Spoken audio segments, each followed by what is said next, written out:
त्याला काही कारणास्तव आम्हाला परमिशन मुळे काही झालं नाही, त्यामुळे आम्ही ही तारीख धरली आहे आणि हा असाच मेळावा दरवर्षीप्रमाणे आम्ही साजरा करणार आहे. देवा ग्रुप फाउंडेशननी जो कार्यक्रम आज जो राबवलाय, महिलांचा कार्यक्रम असेल, हळदी कुंकवाचा कार्यक्रम असेल, याच्यामध्ये काय राजकीय काय विशेष आहे का ते?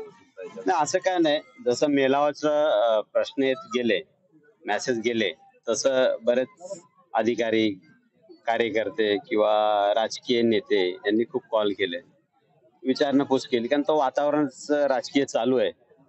ते विचारण्याचं काम त्यांचं आहे. आपल्याकडे युवा ताकद सगळे असल्यामुळे साहजिकपणाने नेते मंडळी विचारणारच. युवा ग्रुप एकूण किती म्हणजे त्याच्यामध्ये आहे? म्हणजे आता समजा म्हणजे महाराष्ट्रामध्ये 36 जिल्हे आहेत आणि 36 जिल्हे आहेत, तर म्हणजे नेमकी म्हणजे तुमचे अध्यक्ष किती आहेत आणि म्हणजे कुठल्या स्टाईलने म्हणजे तुम्ही काम करता? देवा ग्रुपचे प्रत्येक जिल्ह्यामध्ये 36 जिल्ह्यामध्ये देवा ग्रुप हा संघटना आहे आमची आणि कार्यरत कामं करत असतात. कोरोनात तर खूप भयानक कामं केली. म्हणजे प्लाझ्मा भेटत नव्हता, या ठिकाणी देवा ग्रुप उभा करायचा प्लाझ्मा. ब्लड तर खूपच झाले, पण प्लाझ्मा ही भेटत नव्हती, ती आपल्या कार्यकर्त्यांनी जमा केली. या मेळाव्याला जो देवा ग्रुपचे जे सर्व कार्यकर्ता आले, अनुज ढोले, तुम्ही जो भाषण केला आणि युवा नेत्यांसाठी आणि युवा मुलांसाठी अजून त्यांच्यासाठी काय आवाहन करा?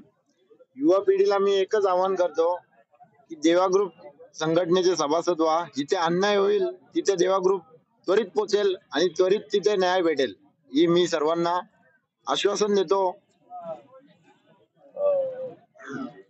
तानाजी मोरे, तुम्ही आता ह्या कार्यक्रमाची जे धुरं सांभाळता, त्याच्यामधून तुम्हाला जे युवा पिढींसाठी तुम्ही अजून नवीन नवीन कार्यक्रम काय राबवणार? आमचं खूप स्वप्न आहे, म्हणजे मूलभूत गरजा ज्या आहेत, शिक्षण, आरोग्य आणि इतर समस्या आहेत, त्या आम्ही 100% पूर्ण करणार. कारण देवा ग्रुपची शाळा असतील, त्याचं आरोग्याचं दवाखाने असतील, हे सुद्धा आम्ही उभारण्याचं ध्येय धरलेलं आहे. हॉस्पिटल बांधण्याचं काय तुम्ही भाषणामध्ये उल्लेख केलेला आहे, त्याच्याबद्दल काय बोलू शकता? 100% आम्ही करणार आहेत. आता मुरबाड मधून एक कार्यकर्त्यांनी आमच्या संदीप भाऊ मोरे आहेत, त्यांनी आवाहन केलं का मी म्हणजे त्यांनी हे सर्व चित्र बघितलं का मी